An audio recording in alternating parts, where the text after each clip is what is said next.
Assalamualaikum dear students, hope you all doing good. Dear student, we continue with unit number 7 and today we discuss about water cycle. Dear student, page number 64 पर हमारे पास topic है water cycle. इसको detail में discuss करते हैं. Water cycle. The water cycle is a reversible change in the state of matter. जो आपका water cycle है वो बेसिकली रिवर्सिबल है. रिवर्सिबल चेंज का मतलब ये होता है कि कोई भी ऐसा चेंज जिसको आप वापस फिर से पहले की तरह कर सकते हैं. जैसे वाटर साइकिल में होता क्या है एक्चुअली, वाटर वेपर से क्लाउड बनते हैं, क्लाउड से रेन होती है और रेन से फिर से साइकिल स्टार्ट हो जाता है. The diagram given below explain the water cycle. यानी कि जो डायग्राम आपके पास ये नीचे गिवन है ये आपके वाटर साइकिल को एक्सप्लेन करती है. The water on the earth is constantly moving. हमारी अर्थ पे जो वाटर है वो कॉन्स्टेंटली मूव कर रहा है. It is recycled over and over again in the form of rain. ये रेन की फॉर्म में जो है वो बार बार रिसाइकल होता है, या due, fog, mist, Frost, hello और स्नो की फॉर्म में. स्टूडेंट मैं इनका मीनिंग एक्सप्लेन कर दूँ. ड्यू मतलब शबनम. मोस्टली सर्दियों के मौसम में ये ज़्यादा होता है. अगर आप सर्दियों में सुबह सुबह सोकर उठे तो आप घास पर, प्लांट्स पर या डिफरेंट सरफेस पर छोटे छोटे वाटर ड्रॉप्स देखते हैं. इन्हें हम ड्यू कहते हैं. नेक्स्ट हमारे पास फोग. फोग को तो आप सब जानते हैं, मतलब धुंध, जो मोस्टली सर्दियों में ही पड़ती है. मिस्ट क्या है? मिक्स भी स्टूडेंट फोग्स की तरह ही होती है. ये भी धुंध है लेकिन ये फोग के कंपैरिजन थोड़ी हल्की होती है. नेक्स्ट है हमारे पास फ्रॉस्ट. फ्रॉस्ट क्या है?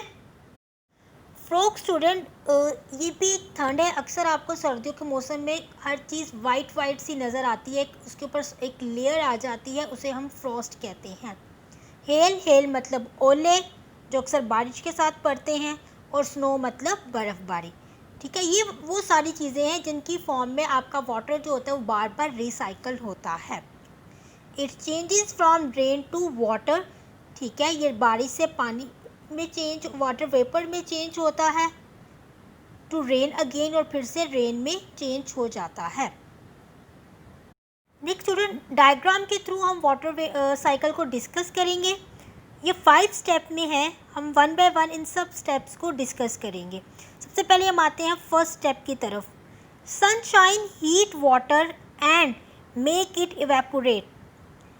अब सनशाइन की वजह से, यानी कि सूरज की रोशनी की वजह से जो आपका वाटर होता है, जो कि डिफरेंट जगहों पर होता है, ओशन, रिवर, लेक, स्ट्रीम वगैरह में. ठीक है, मोस्टली ओशन में ये सूरज की रोशनी की वजह से गर्म होता है और गर्म होकर ये इवेपोरेट होता है, यानी कि स्लाइटली गैसमिक फॉर्म में चेंज होता है. Water become invisible water vapours. और ये वाटर फिर वाटर वेपर्स में चेंज हो जाता है जो कि हमें नज़र नहीं आते. वाटर वेपर एक गैस की ही फॉर्म है, इसलिए ये हमें नज़र नहीं आते. सेकंड स्टेप की तरफ आते हैं. सेकंड स्टेप में क्या होता है? The water vapour rises up into the atmosphere. ठीक है, ये जो आपके वाटर वेपर होते हैं, जैसे यहाँ पे वाइट कलर के एरो से शो हो रहा है, ये आपके वाटर जो सरफेस होती है, जो कि ओशन या रिवर की होती है, उससे राइज होती है और इस तरह से ऊपर एटमॉस्फेयर में चले जाते हैं. या जो आपको नीचे ग्रीन कलर में स्लाइड सा नज़र आ रहा है, ठीक है, ये लाइट ब्लू ग्रीन कलर का कुछ मिक्स है, ये आपका बेसिकली वाटर शो हो रहा है. ये ग्रीन कलर की इसके साथ लैंड नज़र आ रही है. तो सबसे पहले ये जो पानी होता है सूरज की रोशनी की वजह से गर्म होता है, वाटर वेपर में चेंज होता है. सेकंड स्टेप में वाटर वेपर यहाँ से राइज होते हैं और ऊपर एटमॉस्फेयर में चले जाते हैं. नेक्स्ट हम थर्ड स्टेप की तरफ आते हैं. When water vapour reach the colder upper layer of the atmosphere. अब जब यही वाटर वेपर्स आपके ऊपर बहुत ऊपर तक फिज़ा में चले जाते हैं, it condense to form droplet. तो ये कंडेंस होते हैं, यानी कि जो आपकी गैस होती है वो फिर से लिक्विड में चेंज होती है और ये छोटे छोटे ड्रॉपलेट में चेंज हो जाते हैं, यानी कि वाटर ड्रॉपलेट में. These group together and form cloud. और ये फिर छोटे छोटे ड्रॉप जो होते हैं, वाटर ड्रॉप, ये इकट्ठे होते हैं और इनसे जो है वो बादल बनते हैं. As you can see here, ये क्लाउड है जो कि वाटर वेपोरेट होने के बाद बने हैं. नेक्स्ट हम आते हैं फोर्थ स्टेप की तरफ. As the cloud move along in air current, जैसे आपका ये क्लाउड है वो हवा में मूव करते हैं, the droplet join together to form bigger drop, तो छोटे छोटे जो ड्रॉपलेट्स होते हैं वो इकट्ठे होते हैं और बहुत बड़ा ड्रॉप जो है वो बन जाता है।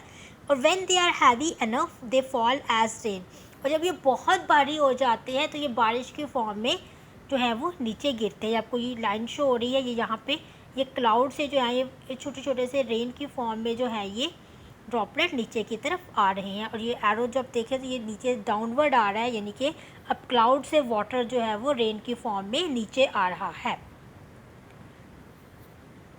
आते हैं 5 स्टेप्स की तरफ। Rain water collect in stream and river, जो रेन वाटर होता है वो नहरों में, नदियों में या रिवर्स में इकट्ठा होता है। It flow down toward the sea, और फिर ये वहाँ से समुंदर में चला जाता है। The water cycle begin again, और फिर से जो होता है वो समुंदर से पानी हीट अप होता है, वाटर वेपर्स बनते हैं, वाटर वेपर एटमॉस्फेयर में जाते हैं, वहाँ पर छोटे छोटे ड्रॉप्स जो होते हैं वो मिलकर क्लाउड बनाते हैं, क्लाउड मिलते हैं और बड़ा ड्रॉप बनता है। जब ये बहुत हैवी हो जाते हैं क्लाउड तो वाटर जो होता है वो रेन की फॉर्म में नीचे आता है। तो स्टूडेंट इस तरह से ये आपका ये जो वाटर साइकिल है इसमें वाटर कंटिन्यूसली जो होता है वो मूव करता रहता है। स्टूडेंट यहाँ पर आप वाटर साइकिल की डायग्राम को क्लियरली देख सकते हैं जो कि आपके पेज 64 पर है। आपने इस डायग्राम को अपनी वर्कबुक पे ड्रॉ करना है। आप लिड पेंसिल और डिफरेंट कलर पेंसिल का यूज़ करें और इस डायग्राम को इसी तरीके से स्टेप्स की फॉर्म में जो है वो ड्रॉ करें। अब हम आते हैं अपनी टॉपिक से रिलेटेड वर्कबुक की तरफ। स्टूडेंट वर्कबुक में पेज नंबर 16 पर आपके पास क्वेश्चन है, how water is recycle in water cycle explain, कि वाटर साइकिल जो होता है वाटर साइकिल में वाटर कैसे रिसाइकल होता है। आंसर है, the water on the earth is constantly moving, it is recycle over and over again in the form of rain, dew, fog, mist, frost, hail or snow. It changes from rain to water vapor to cloud to rain again. Student इसी page number 16 पर आपके पास question के नीचे space है इस तरह से कुछ, ये आपके ठीक है। आपने इसी जगह पर अपने वाटर साइकिल को ड्रॉ करना है जो कि हमने पीछे पेज नंबर 64 में अभी डिस्कस किया है। वही डायग्राम आपने यहाँ पर ड्रॉ करनी है बाय यूजिंग पेंसिल कलर्स और आपने प्रॉपरली इसको साथ लेबल करना है। आज के लेक्चर में इतना ही। नेक्स्ट इंशाल्लाह हम जो आपका लास्ट टॉपिक है वो नेक्स्ट लेक्चर में कंटिन्यू करेंगे। Thank you.